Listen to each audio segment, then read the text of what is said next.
Alright, back for another beer review, and today I'll be reviewing another beer from the Burial Beer Company, and they are headquartered in Asheville, North Carolina, and this is their Somewhere to Go to Transform Yourself. So this is an IPA that comes in at 7.5% alcohol by volume, 32 IBUs at the time of review. And this can is approximately 6 weeks old. I want to give a huge thanks and shout out once again to a very good friend of mine and viewer of the channel, Curtis, for this beer. So big thanks to him. In the description box, I'll post a link to the beer mail unboxing video I did that contains all the goodies he hooked me up with, and he hooked me up with 10 different beers, 9 of which were from Burial, and this is one of the 9. And I actually hit up Curtis recently and was like, hey man, any specific order you want me to review these in? I was thinking about maybe doing the West Coast IPA collab with Trillium, or maybe a hazy, and he's like, drink whatever you want. And I'm like, all right, I think I'm feeling a hazy today, so I'm going with this one. They do have a spiel on the side of the can. It says, a ballad for courage, the tenacity to go beyond what we know, and understanding that failure and discomfort are essential for continued growth. So we sit in this unease, knowing that we'll be far better because of it. By the way, made with barley, oats, Incognito and Cryo, double dry hop with Nelson Nectaron and Nelson Hop Kief, and a touch of Citra Incognito. So yeah, I'm looking forward to this one. Around 6 weeks old. We should be good to go, and I'm pretty sure this is a hazy, because usually when they just say IPA, it's usually a hazy.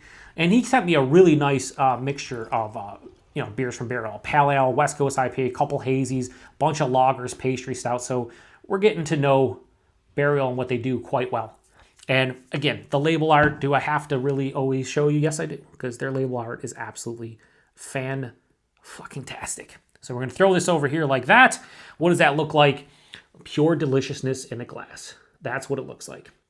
That is fantastic. So it has that beautiful honey orange color.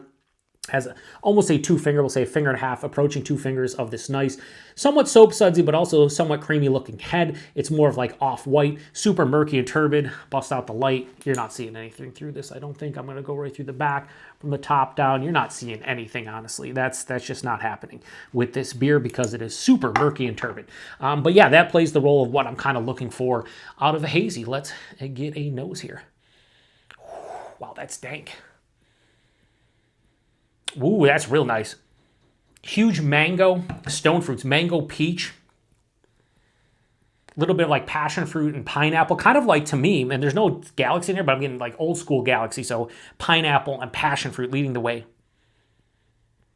Touch of like underlying citrus. But yeah, it has that dank, herbaceous kind of tone to it. Ooh.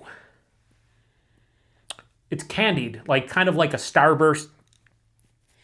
I don't say it too often, but like those high chews. What are the other ones I have? There's another one that's not high chew.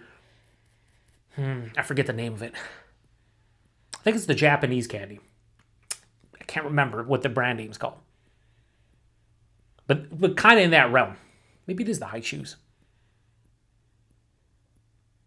Oh, this smells awesome. It's basically stone fruit, tropical fruit, a little bit of underlying citrus. It's dank, it's herbaceous. But in order, I would say probably mango, passion fruit, pineapple. It has a candied kind of vibe to it. Smells really good. Let's get into it. Cheers, everybody. Thanks again, Curtis.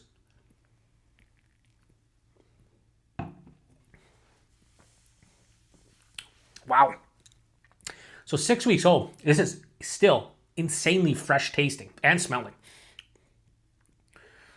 This is very dry. One thing I've noticed with a lot of Burial beers, probably because at heart they're like more of a, they do release like their, I want to say their flagship beer, Surf Waxes. I think it's a West Coast IPA. I had that American Pale Ale recently that I just reviewed before this.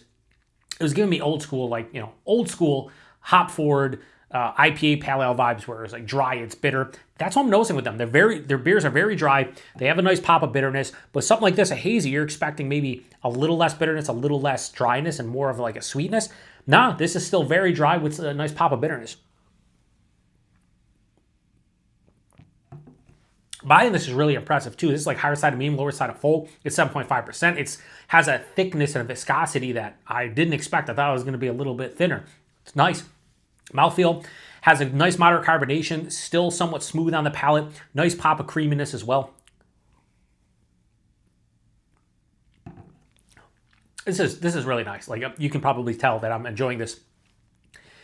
The beauty and the saving grace of this beer for me is that dryness. This is bone dry, but up front, it saturates the palate in terms of the hop character, like front to almost to the finish. Just an absolute intensity of stone fruit and tropical fruit. And what's wild is the citrus character is more underlying than usual with a beer like this. So right up front, I'm getting a ton of mango, a bit of peach, but then waves of like passion fruit and pineapple. And again, you could say candied in the terms of Skittles or Starburst or, like I said, High Chews, things of that nature, but it's not like overly sweet, just has that candied nature to it.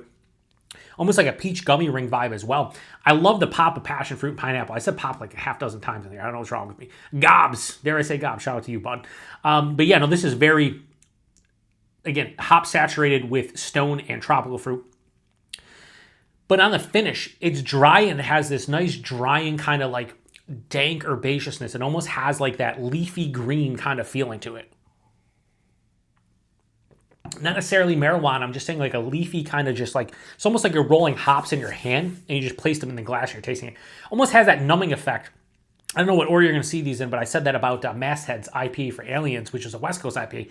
This to me, you know what this is drinking very akin to?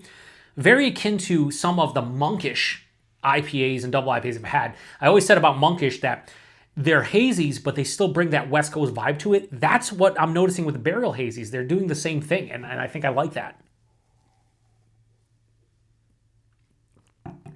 7.5%, you can't tell. Maybe a slight warming in the chest, if anything at all. Hides it extremely well. And I will say, I think, and Curtis, you can correct me if I'm wrong, because you did, I think, drink this one specifically before I did. Probably all of them you'll drink before me. What was the hop burn like? Was there any hop burn? Because I feel at 6 weeks old, this has that remnant hop burn-esque quality where I feel like if this was 6 days old or even like a couple weeks old, there would be some of that hop burn in the finish. As is, though, it's kind of just like, again, a remnant. It's very, very, very subtle, but just like kind of in the distance. As you can see, I'm crushing this. This is a very drinkable, dare I say, quaffable beer, which is wild because with hazies nowadays, I feel like there are, a lot of times can be a chore to drink the rest of them, especially if they're higher ABV. This is not a chore in the least. I'll be finishing this up in probably 10, 15 minutes off camera.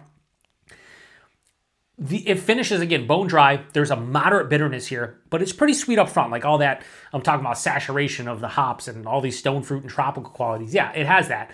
But it's balanced out beautifully on the finish. And if anything, it leans a little bit more dry and bitter.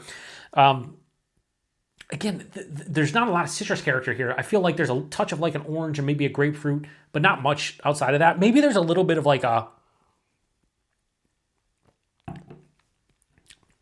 Maybe that dryness too, and I said this and Curtis agreed with it on that palate. Has a little bit of that white wine-esque dryness that I sometimes get with Nelson. And considering they're using Nelson and Nelson Hop Kief, yeah, I'll stick with that. I'll say that dryness is more of like a white wine dryness.